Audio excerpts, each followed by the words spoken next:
আজ আসছি বান্দাবানের রোয়াংছড়ির অরুণ দাদার বাড়িতে। উনি মৌমাছির বক্স চেক করতেছে। খুবই দাদা রাতিয়া বান্ধন এখন সোজা করে বয় দিয়ে সরিজন গই। আসলে এই বিষয়টা হচ্ছে খুবই স্টিং করতেছে, এটা বলার মতো না।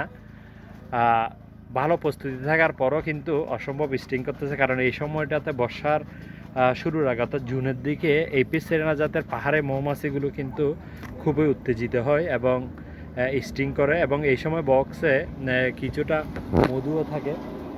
আসলে এই সময় আসছিলাম এখানে মধু নেওয়ার জন্য, কিন্তু এত বেশি অ্যাগ্রেসিভ হচ্ছে মৌমাছিগুলো, কোনোভাবে একটি চাক বের করে দেখতেও পারতেছে না। তো শান্ত হইতে হবে, আবার সময়টাও কিন্তু বিকেল আছে, এরপরও মৌমাছি খুবই কিন্তু অ্যাগ্রেসিভ। তো এই জিনিসটা অবশ্যই খেয়াল রাখতে হবে, মৌমাছি কোন সময় উত্তেজিত থাকে, কোন সময় উত্তেজিত কম থাকে, এটা দেখেও কিন্তু কাজ করতে হবে, এবং এই সময় প্রচুর ব্যবস্থা নিতে হবে, অর্থাৎ হাত পা ভালো মতো করে ঢাকতে হবে।